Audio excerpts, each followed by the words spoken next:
దేశ పౌరులందరికీ మెరుగైన వేగవంతమైన వైద్య సేవలు అందించడమే లక్ష్యంగా కేంద్ర ప్రభుత్వం ఆయుష్మాన్ భారత్ డిజిటల్ మిషన్ను అమలు చేస్తోంది. రోగుల ఆరోగ్య రికార్డులను డిజిటల్ రూపంలో భద్రపరిచే అభా కార్డుల జారీలో ప్రకాశం జిల్లా ఆదర్శంగా నిలుస్తోంది. జిల్లాలో డిజిటల్ వైద్య సేవల అమలు తీరుపై ప్రత్యేక కథనాన్ని ఇప్పుడు చూద్దాం.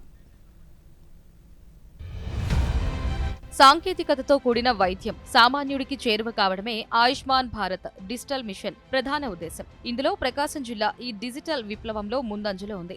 జిల్లాలోని 65 ప్రాథమిక ఆరోగ్య కేంద్రాలు, 19 అర్బన్ సెంటర్లు, 538 ఆయుష్మాన్ భారత్ కేంద్రాలలో చికిత్స అంతా డిజిటల్ రూపంలోనే జరుగుతోంది. జిల్లాలో ఏకంగా 99.58% చికిత్స ప్రక్రియను ఎలక్ట్రానిక్ పద్ధతిలోనే నిర్వహిస్తున్నారు. అభాయిడి అనేది చాలా ప్రాధాన్యతను సంతరించుకున్నది. అభాయిడి అంటే ఆయుష్మాన్ భారత్ హెల్త్ అకౌంట్. ఈ అభాయిడిని మనము 86% వరకు ప్రకాశం జిల్లాలో తయారు చేస్తున్నాము.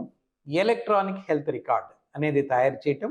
ఎలక్ట్రానిక్ హెల్త్ రికార్డులో అందరినీ కూడా నేను మీ తరఫున కోరేది ఏంటంటే, ప్రతి ఒక్కరూ మీకు మీరుగా అభాయిడి అనేది క్రియేట్ చేయించుకోండి. ఓన్లీ పేపర్ వర్క్ ఇలాగే కాకుండా మేము డైరెక్ట్గా డిజిటల్గా వాళ్ళ రికార్డ్స్ అన్ని ఇవి ఈవెన్ ఆధార్ కానీ అవన్నీ తీసుకొని అందులో ఫీడ్ చేసుకొని అబా ఐడి అని ఒకటి ఉంటుంది, అది కూడా మేము జనరేట్ చేస్తాము.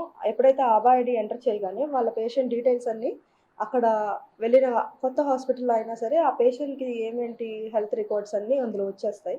జిల్లాలో ఇప్పటి వరకు సుమారు 18,18,000 మందికి అభా కార్డులు జారీ చేశారు. అంటే జిల్లా జనాభాలో 85% మందికి ఇప్పటికే ఈ డిజిటల్ హెల్త్ ఐడీలు అందాయి. ఇందులో 22,000 మందికి పైగా చిన్నారులు కూడా ఉండటం విశేషం. సుమారు 5 లక్షల మంది ఆరోగ్య రికార్డులను ప్రభుత్వం డిజిటల్ రూపంలో భద్రపరిచింది. ఆధార్ నంబర్ ప్రకారం అంతా ఆన్లైన్లో చేశారు. మేడం గారు బాగా మంచిగా చూశారు.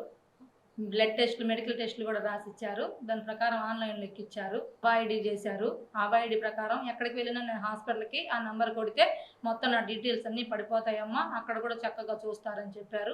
ఈ డిజిటల్ మిషన్ ద్వారా దేశవ్యాప్తంగా ఆరోగ్య సంరక్షణను సులభతరం చేసి కాగితరహిత వైద్య సేవలు సామాన్యులకు భరోసానిస్తున్నాయి.